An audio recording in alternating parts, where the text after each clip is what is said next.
आज हम दुर्गा सप्तशती पाठ का दूसरा अध्याय श्रवण करेंगे। महर्षि मेधा बोले, प्राचीन काल में देवताओं और असुरों में पूरे 100 वर्ष तक घोर युद्ध हुआ था और देवराज इंद्र देवताओं के नायक थे।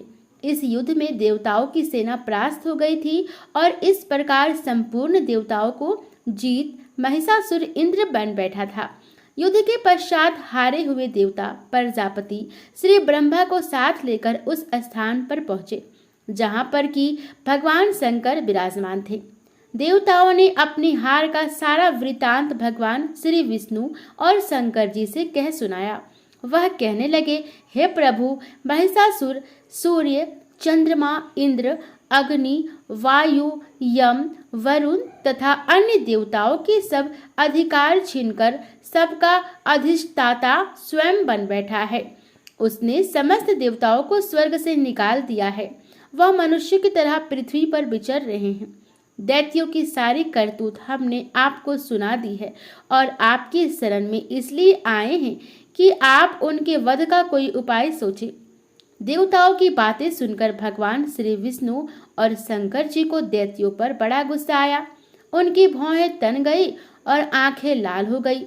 गुस्से में भरे हुए भगवान विष्णु के मुख से बड़ा भारी तेज निकला और उसी प्रकार का तेज भगवान शंकर, ब्रह्मा और इंद्र आदि दूसरे देवताओं के मुख से प्रकट हुआ। फिर वह सारा तेज एक में मिल गया और तेज का पुंज ऐसे दिखता था जैसे कि जाज्वल्यमान पर्वत हो। देवताओं ने देखा कि उस पर्वत की ज्वाला चारों ओर फैली हुई थी और देवताओं के शरीर से प्रकट हुए तेज की किसी अन्य तेज से तुलना नहीं हो सकती थी। एक स्थान पर इकट्ठा होने पर वह तेज एक देवी के रूप में परिवर्तित हो गया और अपने प्रकाश से तीनों लोकों में व्याप्त जान पड़ा। वह भगवान शंकर का तेज था। उसमें देवी का मुख प्रकट हुआ। यमराज के तेज से उसके सिर के बाल बने। भगवान श्री विष्णु के तेज से उसकी भुजाएं बनी।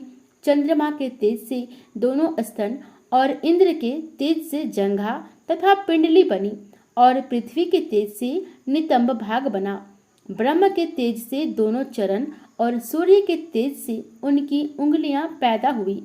वसुओं के तेज से हाथों की उंगलियां एवं कुबेर के तेज से नासिका बनी। प्रजापति के तेज से उसके दांत और अग्नि के तेज से उसके नेत्र बने। संध्या के तेज से उसकी भौहें और वायु के तेज से उसके कान प्रकट हुए थे। इस प्रकार उस देवी का प्रादुर्भाव हुआ था। महिषासुर से पराजित देवता उस देवी को देखकर अत्यंत प्रसन्न हुए। भगवान शंकर ने अपने त्रिशूल में से एक त्रिशूल निकालकर उस देवी को दिया और भगवान विष्णु ने अपने चक्र में से एक चक्र निकालकर उस देवी को दिया। वरुण ने अपने चक्र में से एक चक्र निकालकर उस देवी को दिया। वरुण ने देवी को शंख भेंट किया। अग्नि ने इसे शक्ति दी। वायु ने उसे धनुष और वाण दिए। सहस्त्र नेत्रों वाले श्री देवराज इंद्र ने उसे अपने वज्र से उत्पन्न करके वज्र दिया और ऐरावत हाथी का एक घंटा उतारकर देवी को भेंट किया। यमराज ने उसे काल दंड में से एक दंड दिया। वरुण ने उसे पास दिया। प्रजापति ने उस देवी को स्फटिक की माला दी और ब्रह्मा जी ने उसे कमंडलू दिया। सूर्य ने देवी के समस्त रोमों में अपनी किरणों का तेज भर दिया। काल ने उसे चमकती हुई ढाल और तलवार दी और उज्जवल हार और दिव्य वस्त्र उसे भेंट किए और इनके साथ ही उसने दिव्य चूड़ामणि दी।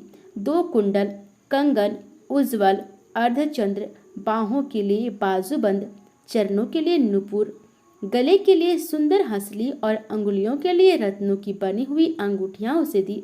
विश्वकर्मा ने उनको फरसा दिया और उसके साथ ही कई प्रकार के अस्त्र और अभेद कवच दिए और इसके अतिरिक्त उसने कभी ना कुम्हालने वाले सुंदर कमलों की मालाएं भेंट की। समुद्र ने सुंदर कमल का फूल भेंट किया। हिमालय ने सवारी के लिए सिंह और तरह तरह के रत्न देवी को भेंट किए। यक्षराज कुबेर ने मधु से भरा हुआ पात्र और शेषनाग ने उन्हें बहुमूल्य मणियों से विभूषित नागहार भेंट किया। इसी तरह दूसरे देवताओं ने भी उसे आभूषण और अस्त्र देकर उसका सम्मान किया। इसके पश्चात देवी ने उच्च स्वर से गर्जना की। उसके इस भयंकर नाद से आकाश गूंज उठा। देवी का वह उच्च स्वर से किया हुआ सिंहनाद क्षमा ना सका। आकाश उनके सामने छोटा प्रतीत होने लगा। उससे बड़े जोर की प्रतिध्वनि हुई, जिससे समस्त विश्व में हलचल मच गई और समुद्र कांप उठे। पृथ्वी डोलने लगी और सबके सब पर्वत हिलने लगे। देवताओं ने उस समय प्रसन्न हो सिंहवाहिनी जगतमयी देवी से कहा, हे देवी, तुम्हारी जय हो। इसके साथ महर्षियों ने भक्ति भाव से विनम्र होकर उनकी स्तुति की। संपूर्ण तिरोलोकी को शोकमग्न देखकर दैत्यगण अपनी सेनाओं को साथ लेकर और हथियार आदि सजाकर उठ खड़े हुए।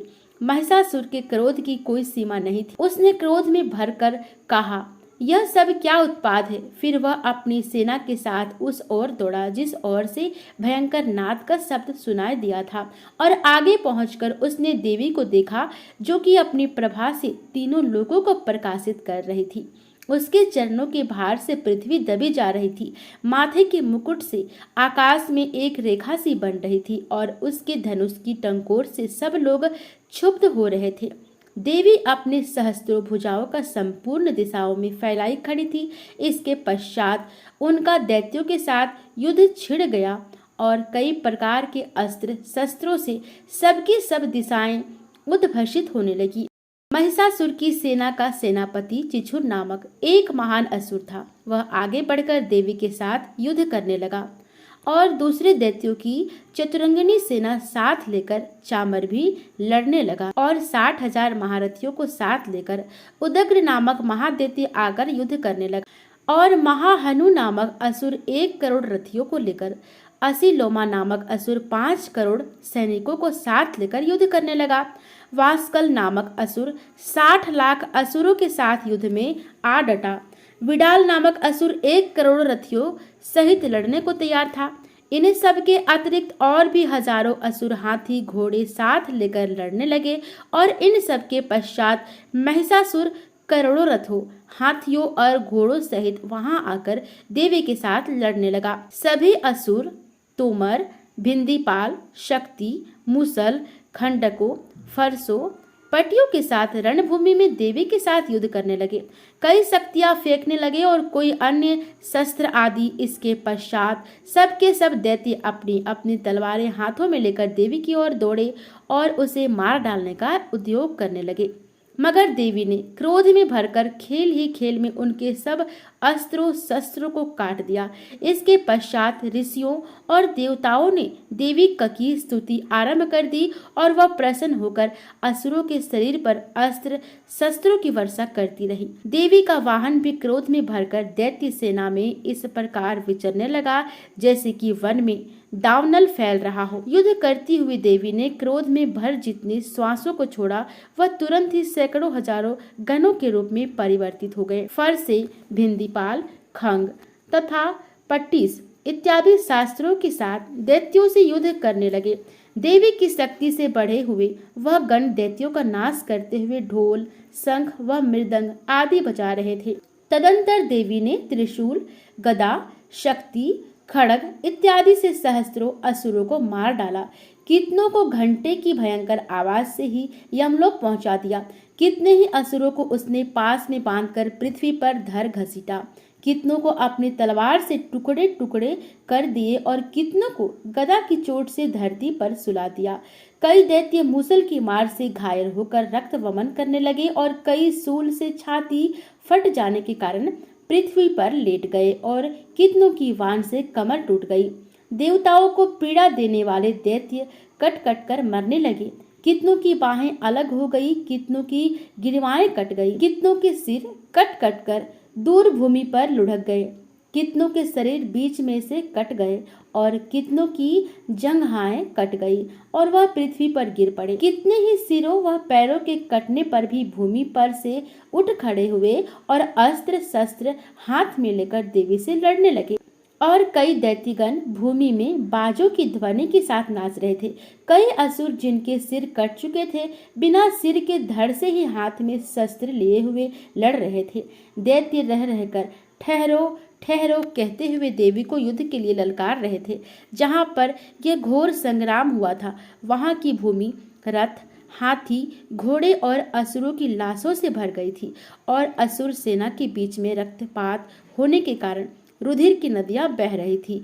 और इस तरह देवी ने असुरों की विशाल सेना को क्षण भर में इस तरह से नष्ट कर डाला जैसे तृणकाष्ठ के बड़े समूह को अग्नि नष्ट कर डालती है। और देवी का सिंह भी गर्दन के बालों को हिलाता हुआ बड़ा शब्द करता हुआ असुरों के शरीरों से मानो उनके प्राणों को ढूंढ रहा था।